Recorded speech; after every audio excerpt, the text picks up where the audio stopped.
that was in Jesus is in you. Lean over to somebody close to you and tell them it's in you. I want to put the concluding segment on this series of sermons. I know I've been changed. Acts chapter 20, verse 7 is a familiar passage. On the first day of the week, we came together to break bread. Paul spoke to the people the next day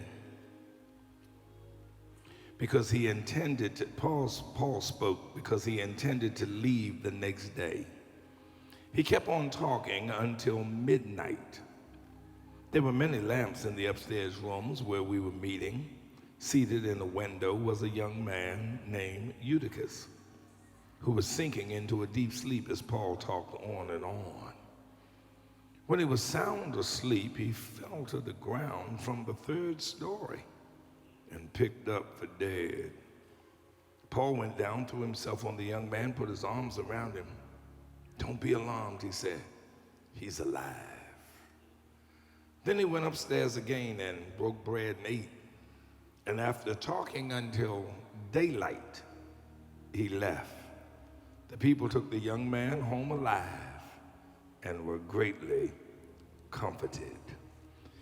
As you take your seat, touch somebody and tell them, don't judge us by the sermon. That's what I want to preach. So glad today to have worshiping with us my grandchildren and Jaret's mom and our family. Beatrice Kimmons has come all the way up from Memphis and worshiping with us today. The children were down with her for the last month, and then our grandchildren are here, Miss Lillian and Walter III. They're worshiping with us today.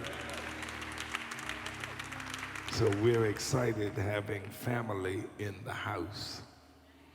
But I want to talk about don't judge us, new psalmist, the church, the kingdom, by the sermon.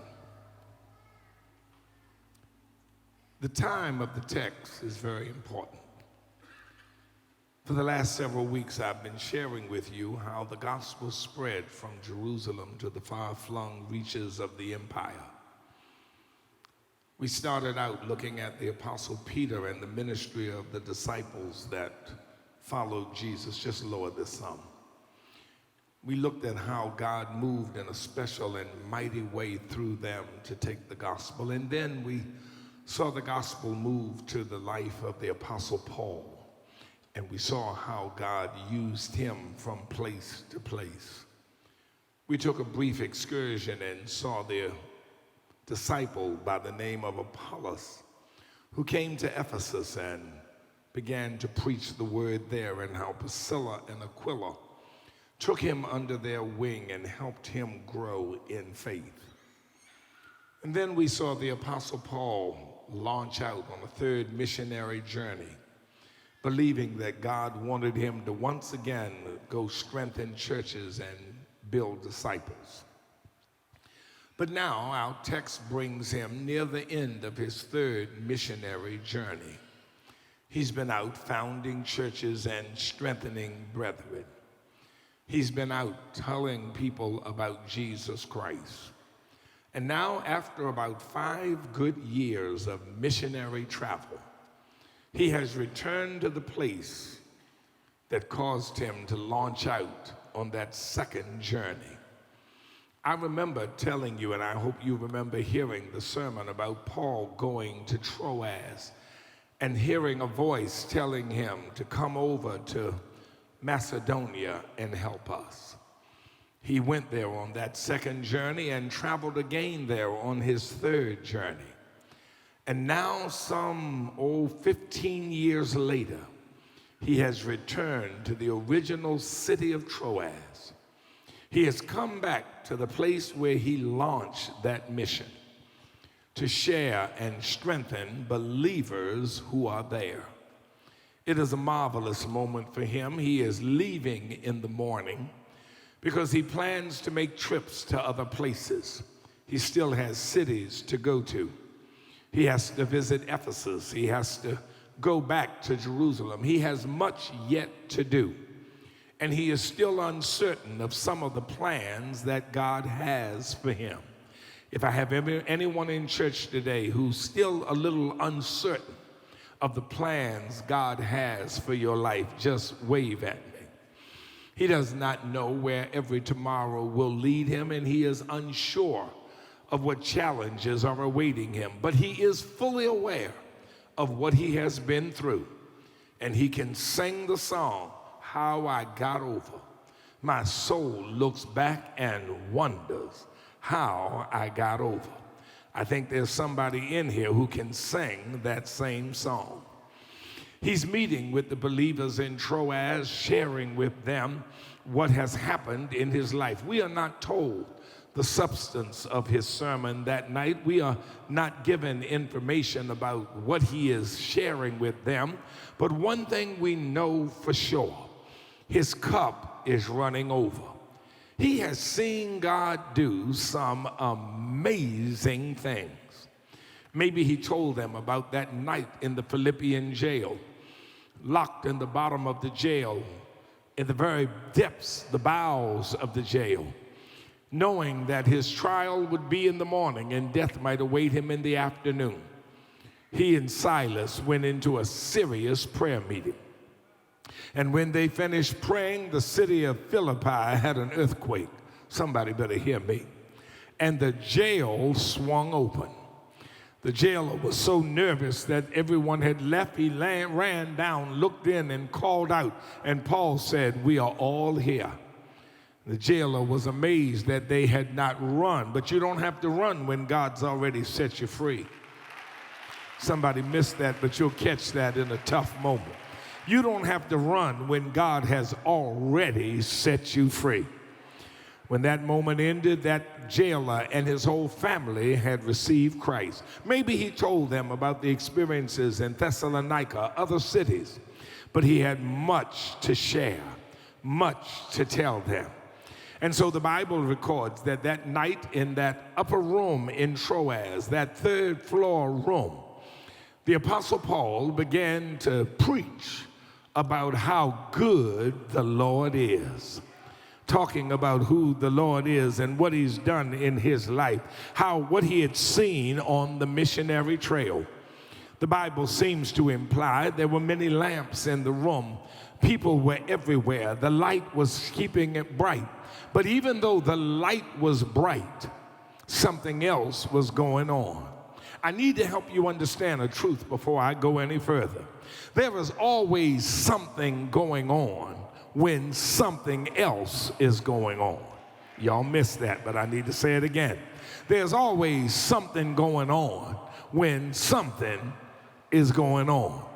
Paul is preaching, sharing the message of what God has done, telling the story. But while Paul is telling the story, Luke decides to add into this narrative the story of someone else.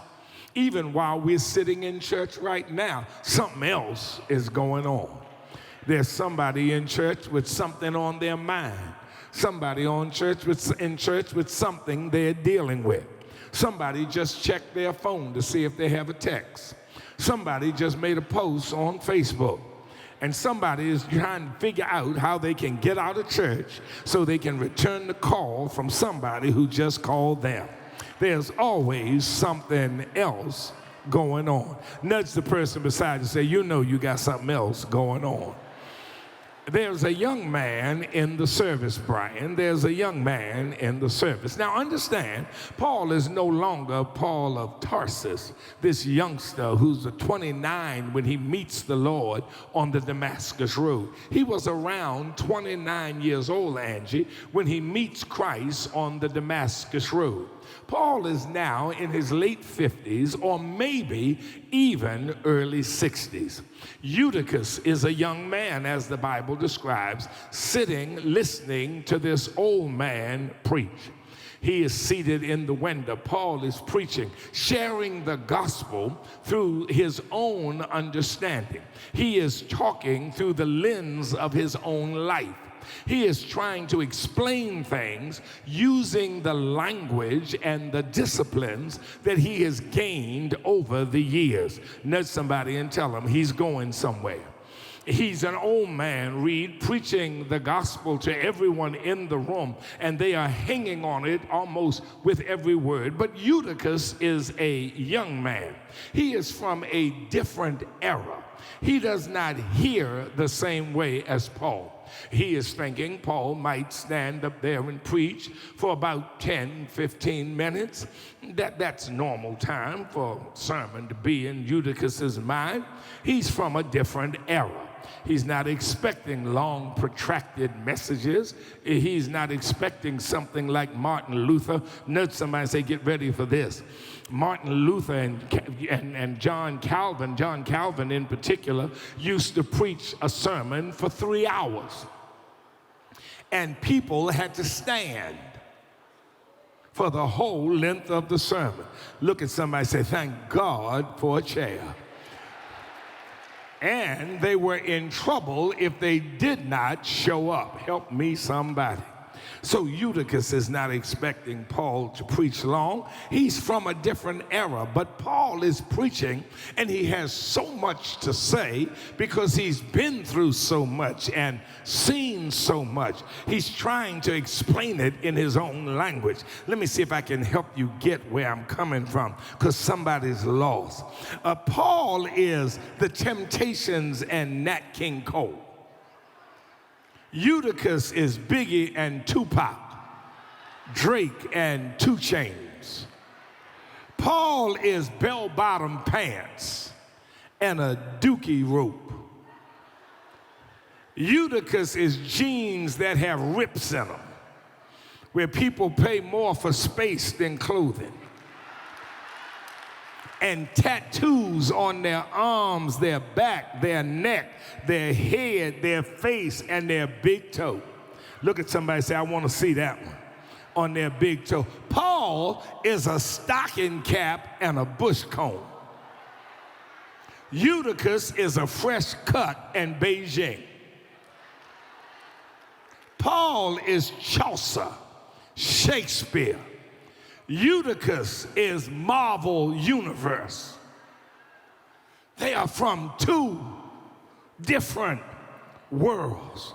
Paul is preaching in his language, talking about Newton's laws of physics, talking about the principles of thermodynamics, talking about Carl Jung and Freud. And Eutychus is sitting there in the window, listening to Paul explain what God has done through his language, and Eutychus starts. He's preaching so long, Eutychus's head starts, and Eutychus falls. But Eutychus is young. If he was older, he'd have known something. He'd have known where to sleep.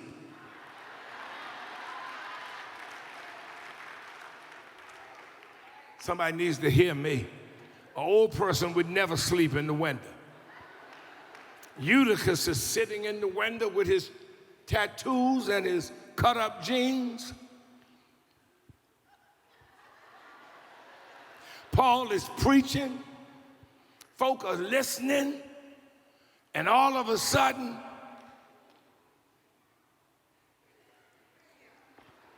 Eutychus goes straight to sleep, and gravity.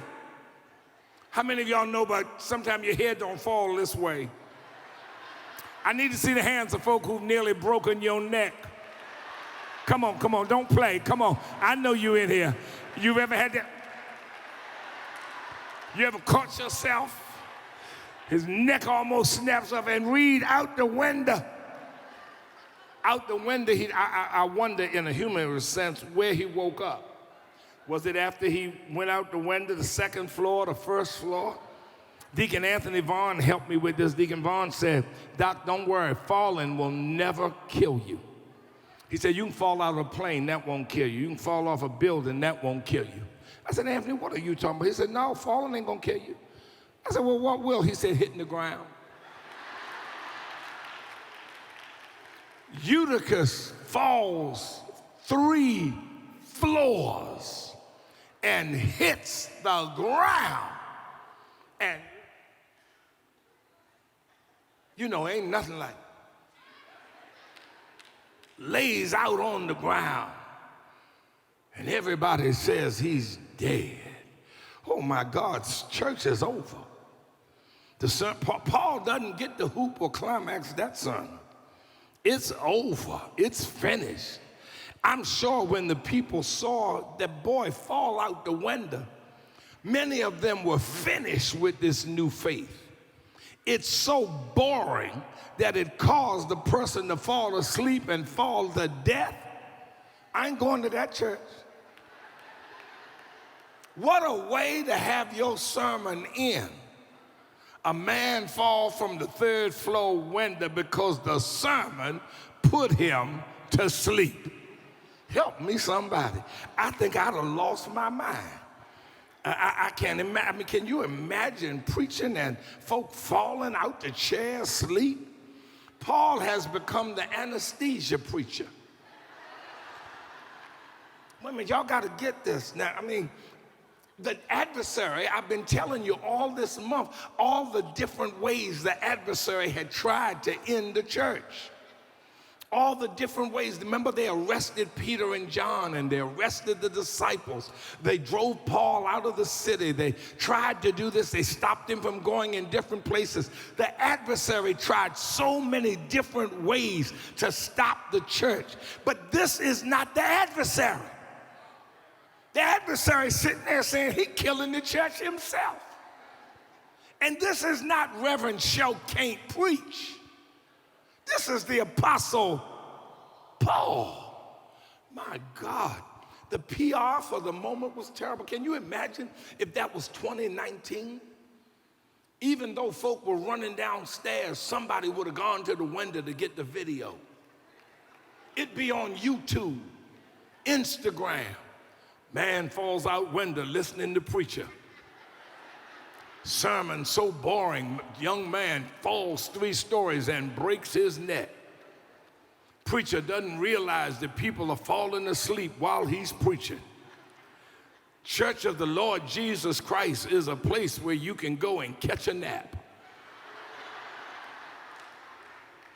My God, this is the worst PR the church can get.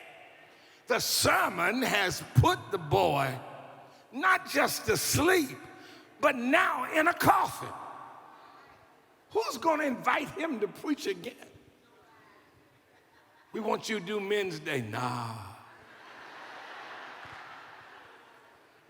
You want to invite Paul for Young Adult Day? Absolutely not. Did you hear what happened to Eutychus? This is not one of the associate ministers. This is not Reverend. Please don't put him up to preach. Because every church got somebody you just don't want to hear. When you see them coming to the desk, you go, oh no. I wish I could see the hands of folk who know you've heard that sermon. Come on, wave at me, don't lie. You've seen them come to the pulpit, you go, you're on the choir, you say, I got to go, something's come up. You usher in and say, I'm going to stay through the offering, or you a member go, oh, I just got an emergency text. In fact, you text somebody and told them to text you. This is not that preacher. Angie, this is Paul, who gives us Philippians, gives us Galatians, who establishes churches, who sets up ministries. This is Paul who says, I can do all things through Christ who strengthens me. This is the Apostle Paul. This is the man who has done more to establish the kingdom. And yet, with one sermon, he's laid rest to the church of Jesus Christ. My God, Dr. Gardner-Taylor put it this way. Dr. Gardner-Taylor in his Lyman Beach lecture said this, Darius. He said a sermon should be as long as it is interesting. And some preachers ought to sit down after the title.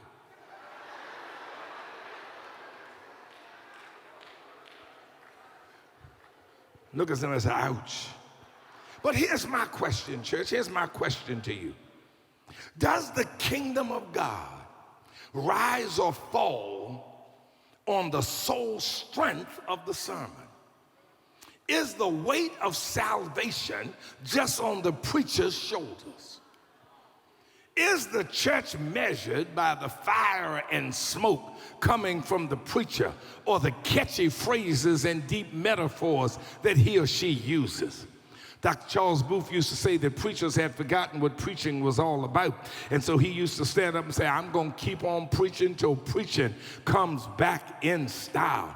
Because many of us have forgotten that preaching is not the measure of the church. I started wondering, then why is this story here? Why would God put a story in the Bible or allow a story to be put in the Bible that tears the church down? Ain't nobody gonna join church you know your preacher can't preach. Why don't you come over to my church? No. You ought to come hear my pastor. Oh, I heard it. I heard him. But no, I tell you, I'll pastor deep. I know too deep for me. I remember I heard somebody that once I said, what are they talking about? I am lost in the sauce. Can you blame it all on the sermon? Is the sermon the measure of the church? If that be so, then the Bible and the church ought to end it right here. Because this is the worst PR that a church could have. What evangelism ministry can do after this? We need you to come to our church. Didn't a man just die last week there? You need to come here, our pastor. Didn't he preach so long that a man fell out the window? I ain't coming over your church. Nah, y'all whole church too long anyhow. And it ain't even worth staying awake for. I ain't coming. But yet it's here. And I started wondering, Brian, maybe there's a reason why it's here. Maybe there's something more to the church than the sermon. Not to minimize the sermon, but I need you to look at somebody and say, you don't measure the church by the sermon. And I think it's all right here in the text. Look at somebody and say, it's in the text. Look at this incident. Paul is preaching. I mean, he's standing there preaching in his 59 years explaining the gospel, what God has done, who Jesus is, how the power of God is manifest, and a young man sitting there listening hears it, begins to go to sleep. Before he knows it, he's sound asleep, and he falls out of a window, a third-floor window, and he's found dead. The service is over. Service is ended. Everybody says it's over. People are running, screaming, saying the boy is dead. What the enemies of Jesus could not do, bad preaching has accomplished with one sermon. But instead of this being the death knell for the church, this becomes the springboard for evangelism in the church. Wait a minute. How did a bad sermon and a dead boy become the springboard for evangelism in the church? I submit to you, my brothers and sisters, this happened because when the boy fell out the window and everybody said he was dead, and people came running down the steps to see about the boy, to hold him, they discovered what the real strength of the church is. Nudge somebody and say, get this. See, the real strength of the church is not who the pastor or the preacher is and the sermon he or she is preaching. The real strength of the church is measured by the quality of the lives of the people who believe the gospel. Because when they came downstairs, the Apostle Paul had preached the sermon. He had preached the sermon, and the boy had fallen out the window. Paul ran down the steps, laid on the boy, picked him up, and he could sense something. And he said to the folk, don't be alive. Don't be alarmed. He's alive. Either Paul breathed life back into him, or he could detect what others could not detect. Either way, the result was the same. The boy was alive. See, the key is that Paul didn't preach him back to life. Paul believed him back to life. And that is the strength of the church, the quality of the people who believe the gospel. See, the real mark of the community of faith, the church, the kingdom, and new psalmist is not just who's preaching on Sunday. Now, don't get me wrong, every sermon plays a role, but the real strength of the church is the people who believe the gospel and what they do with it in their lives. See, the church is marked by some praying people, some believing people. God, I wish I had a witness. Some loving people, some caring people, some listening people, some compassionate people. Oh yes, the sermon is a catalyst and a driver, but the real measure of the church is the faith that is released, the grace that is seen, the miracles that break forth, the testimonies that are heard, the deliverances that come forth, and seeing people believe that God can do all things but fail. Do I have a witness in here? And when they get changed, they have the capacity to make change. Oh God, I feel like dancing right now. The strength of new psalmists is not just the sermons, but it's the quality of the lives that have been changed. The depth of our lives is what matters. Look at somebody and say, it's the depth of your life. I can preach about change every day, but the measure of the church is how many of us actually start to make change happen in our midst and rise up to acknowledge that we believe this gospel and that we live it. Everybody in this room has a testimony about a moment when you put your faith to work, when you stepped out on faith, when you did what others could not imagine. I feel a shout coming in here. There's a moment in all of our lives when we had to put on our big boy pants and big girl pants and say, I didn't come this far to, as Jimmy Woodson said, I didn't come this far not to throw my rock. I've got to trust God to make a way out of no way. That's what's the measure of this church, that people have gotten to a point where they trust God in some of the most hellish situations. And when you trust God, you can bring somebody else out of the valley they are in. Can I get a witness here? When you believe, you can help somebody else believe. When you see it, you can show it to somebody else. Look at somebody and tell them, I believe this thing. I believe this thing. What shows up that day? Paul preached him out the window, but faith got him back on his feet. The sermon may have been dull. The sermon may have been over his head, but faith brought him back to life. And I came here to tell you, don't measure church by anything but by the faith you see lived out and produced in the lives of people. Slap five with somebody and tell them, I know I believe he'll make a way. Wait a minute, I gotta drop this next thing. The sermon. This was the worst sermon. Oh my God, this sermon. Trisha, this sermon was the worst advertisement for the church in Troas. Boy falls out window. Can you imagine the headlines?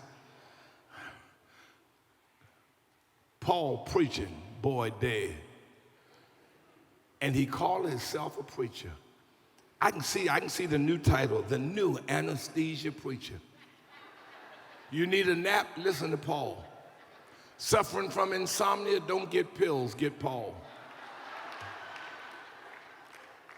Mind confused? Listen to Paul for about an hour. He'll put you to sleep. This is what happened. Boy falls out window and is dead. But in the end, the moment that should have killed the church dead. I mean, I can see Satan on his throne calling all his imps back. We ain't got to do nothing. These folk done found out how to kill the kingdom themselves. put up every bad preacher and let them just lull the people to sleep. But that's not what happened. This one incident becomes the springboard for the church to grow. It grows on a bad sermon that put a boy to sleep and killed him. How? Well, I think it's here to make a clear point that has to be heard, and it's simply this. Paul runs down the steps, grabs the boy, picks him up, and says, he's not, don't be afraid, don't be alarmed, y'all, he's not dead, he's alive. Because no matter how you cut it, slice it, or dice it, this gospel, now somebody said this one may make you shout. This gospel that we preach, no matter who's preaching it and what's going on, doesn't matter if the preacher's bad or the choir's bad, this gospel is always about restoring life and ending death. Somebody missed that. This gospel is always about restoring life and ending death. See, a lot of people were hung up on the sermon and almost missed the fact that the church and the kingdom is really about life that banishes death. It's really about restoring life. Now, notice I didn't say the kingdom is about life and death issues, because that's what most folk always want to deal with, life and death issues. But life and death issues implies a conversation, that there's a conversation going on between these life and death issues. God says, no, you got it wrong. It's not a conversation going on. Whenever I show up with life, and the life I show up with banishes the death that is trying to grab you. Y'all did not get that. I do not show up to have a conversation with what's trying to destroy your life. I show up to bring you out of darkness and to establish you in light. God, y'all still ain't got it. I show up to set you free from what's trying to take you down. It is not going to be a conversation. I show up to break every chain that's trying to bind you. I show up to cancel every demonic activity that works around you. Have you ever wondered sometimes why your mind was confused and then all of a sudden all the clouds seem to vanish? It's because God shows up. And when God shows up, he does not show up to dialogue disappointment. God shows up to bring life where there was death and to banish death from your experience. God shows up to bring you back to life. I need to talk to some folk in here who know you died over some situations. You died in some circumstances. Come on, don't play. Nudge the person beside you and say, go ahead and admit the truth. It took your joy. It took your peace of mind. It took your sense of direction. But thanks be to God for the gospel that came back into your life and gave you back joy and happiness and life. This gospel is about life that banishes death. Nudge somebody, say it banishes death. Oh, Jesus. See, I got to say this, then I'm done. Two things, then I'm done. Listen, this is a twofold thing. Here's a young man, falls out the window. He ain't been listening to the sermon. In fact, he's over his head. Paul's talking temptation language, and he's listening for Tupac. Paul's talking, bushes and old-fashioned language, and he's looking for new day hip language. But he fell out the window. He broke his ever-loving neck. And it was the quality of the people who believed that gospel who got him back to life. Because whenever this gospel is presented, it restores life and it banishes death. Some of y'all ought to be excited about what's happening in your life, Because see, two things have happened. God has restored your joy and restored your life. That's the first thing. Now, if nothing else makes you shout, that ought to make you shout that God has given you back all that the locusts have tried to eat. God has given back to you. God has given back to you your confidence. God has given back to you your self-esteem and self-worth. God has given back to you determination. God has, I think somebody ought to shout on this. God has given you back your courage. God, y'all missed that. God has given you back your courage. He has given you back your courage to stand in some tough places, to take some tough hits, to deal with some tough folk, to handle some tough situations. I need you to talk to the person beside you and tell them, I've got my life back. But Doug, the good thing is, and this is, I'm trying to contain myself because I got one last thing to drop on you. I shout not just because he's given me back my life, but he has banished death. What do you mean? God says, not only am I going to bring him back to life, I'm going to keep him alive. Y'all didn't get that. Which means there's no need for you to try to come at him again. Because whatever weapon you draw, it will not prevail.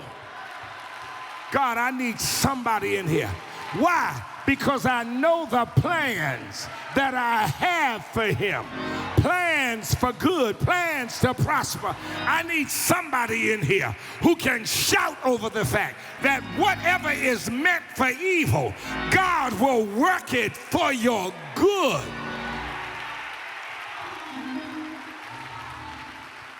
I hadn't planned to drop this, but remember the line says, that which was meant for evil, God will turn it for my good. Now, most of you think that means that when evil comes at you, God will turn you into situations so it works out good. No, that's not what it says. It says what is intended for evil, God is going to take it and turn it. You will still stand still, but it will. What other folk can't handle, what other folk don't like, what other folk fall to, God will raise the same thing up to bless you. Other people will wonder, how does it work for you and not work for them? It's because of the God who works with you. I need you to grab somebody and say, I've seen that. I've seen folk that other folk couldn't even deal with work for my good. I've seen folk that didn't like me turn around and have to help me. If y'all don't feel like shouting, I don't know what'll make you shout. I need you to look at somebody and tell them, God's been protecting me. There's one last thing, then I'm done. Darius, this sermon should have ended the church. You know, this kind of preaching closed down churches. I hear people say, you know, we don't have a preacher. We have to just, you know, these folk been coming by, but they ain't been good. The strength of the church is deeper than the preacher and the sermon. It's the quality of the lives of the people who believe the gospel. I can't get to every one of you when something's happening in your life, but some of y'all know that the person seated right beside you, has called you on the telephone, say, how you doing, baby? What's going on in your life? Some of them have gone to lunch with you. Y'all ain't getting where I'm coming from. Some of them have helped you when you couldn't help yourself. They've been there for, I need to know, are there any people in church who have found some new family in church, and the family in church is almost closer than the family you were birthed into, and you thank God for the quality of the lives of the people who believe the gospel. That's why you ought not join a church and try to live in anonymity. I don't want nobody to know I'm here. Baby, you better hope everybody know you here. Why? Because there will come a time in your experience when somebody can connect to you on one side and connect to you on the other side and help you get to where you've got to go. One last thing, then I'm done. One last thing. Don't judge us.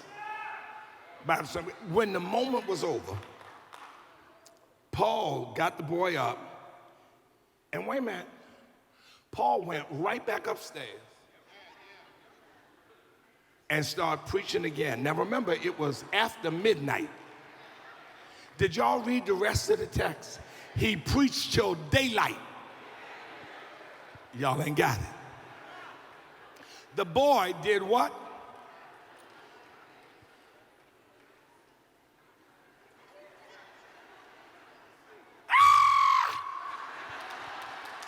Fell out the window. Linguistically, Paul runs down, picks the boy up, and says, don't be alarmed, he's not dead, he's alive. And then the text says he went back upstairs and he preached till morning. Now, Paul had a good set of lungs. He got right up from raised the boy from dead, went on back upstairs and preached till morning. After he preached the first half of the sermon, they put the boy to sleep and killed him. And he goes back up and he's preaching this. I think I would have tried to find another sermon. I would have found one that had more highs than lows. But Paul goes right back upstairs, and he starts preaching right again, and preaches from midnight 6 more hours. Now, y'all think I'm long. Look at somebody and say, my name is Eutychus. Because y'all Negroes would have fell out that window. But here's the key, Beatrice, this is the part. Tricia, I don't think they got it. Linguistically, and according to the arrangement of the story doesn't say at that point when Paul got him up that the family took him home. See, this is 9:30, we go deep. It doesn't say the family took him home.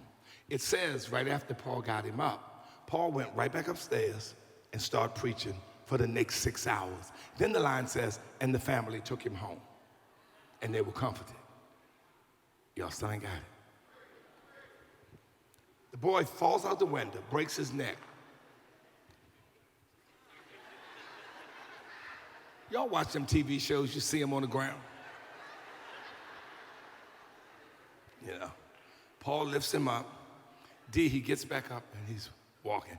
Text says Paul goes back upstairs, preaches 6 more hours, eats some food too. Popeyes or Chick-fil-A. Just trying to be relevant. Gets himself either some nuggets or some fish sandwich, or chicken sandwich, and eats. Then he preaches 5 more hours. Then the text says the family took him home. Y'all still ain't got it. The boy didn't go home when he got up.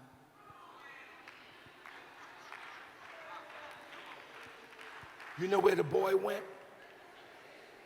Back upstairs. You know why? Because that moment was a defining moment for him. And he realized it ain't about the language, it's about the power. It ain't about whether you talking 2 Chainz or Biggie or Nat King Cole or Lana Turner or Tina Turner. It's about the power of God. It's about the same power that was at work in Paul, that was at work in Jesus, that the boy said, I want that power to be at work in me. And I just stopped by to tell you, we've got to create some defining moments that change people's lives, that change folks' perspective, that help people realize that's the God I want. I want him to walk with me. I want him to talk with me. I want him to change my life. Slap five with somebody and tell them I met him for myself one day. Oh, and when I met Jesus, he turned my life around. Do I have anybody in here who remembers your defining moment? Look at somebody and tell them, I'm older now, but I can still praise him. When I think of the goodness of Jesus and what he's done for me, I stopped in here to tell somebody, it ain't about the sermon. It ain't about the song. It's about the power of God. And if God be for you, he is more than the world against you. If God lives in your heart, he will give you amazing power. Do I have anybody in church who is standing in a tough situation? Do I have anybody in church who is working a tough situation? Slap five with the person beside you and tell them, but I've got God on my side. I know him for myself. He walks with me. He talks with me. He tells me that I'm his child. I feel a praise coming because I met Jesus for myself. I'm done. I'm done. It's 8 o'clock in the morning. Sermon over.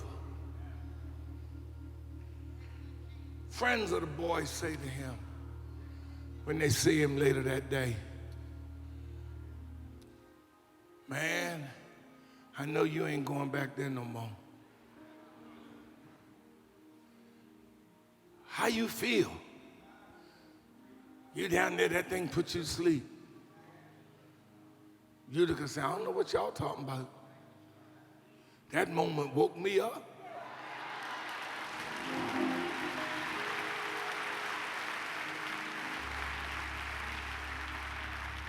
I went to sleep on a sermon.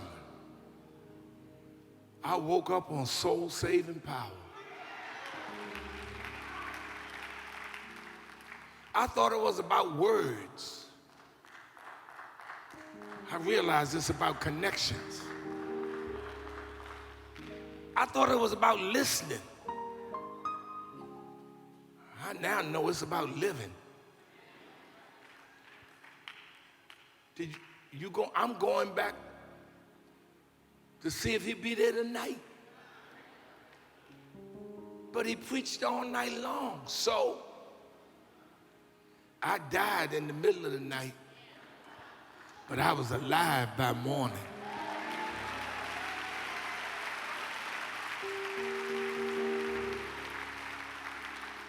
It's just something about that place.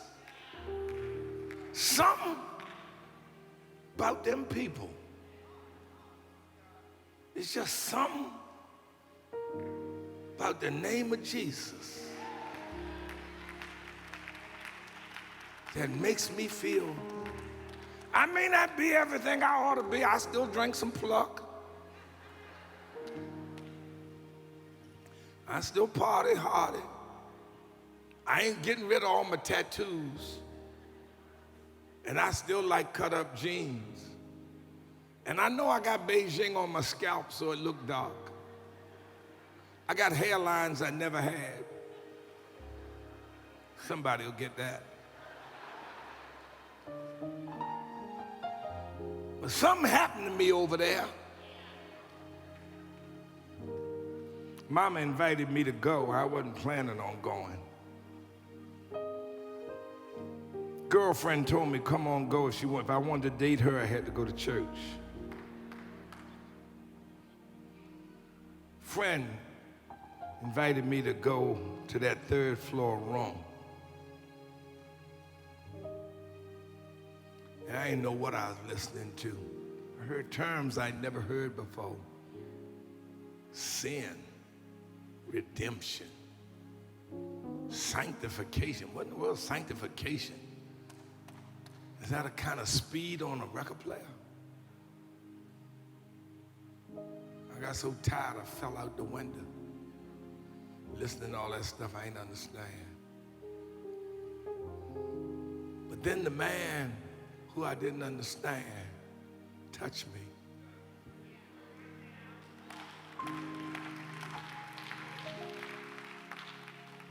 And I realized I didn't have to understand, I just had to be open. And I went from death to life. You know why I'm going back now? Not because I understand everything, but because I want to understand everything. I want to understand what I didn't understand. I want to understand what I missed. I want to understand what I thought was gibberish. Because whatever power that brother has, that's what I want to work in me.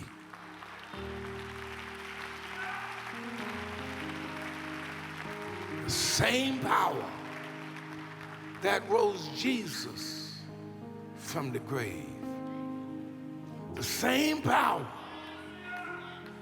called the dead to wake, lives in me, lives in us. It ain't about how great the preaching is or the singing. It's about how great your faith is. I need you to lean over somebody close to you. Tell them, I'm praying for you. I need you to tell somebody else, this is a defining moment for me. This is a moment for me. This is my moment. Can I see the hands of folk who know half time you ain't understand nothing preachers are talking about? But one day, God moved. Look at somebody and say, and I came alive. Just wave at me if I'm on your street. The same power that rose Jesus from, I want everybody to stand. We're going home in a minute. We're going out on the grounds. Food's going to be out there. But I got a feeling somebody needs to come on and let God change your life. Let God give you life where death tried to get you.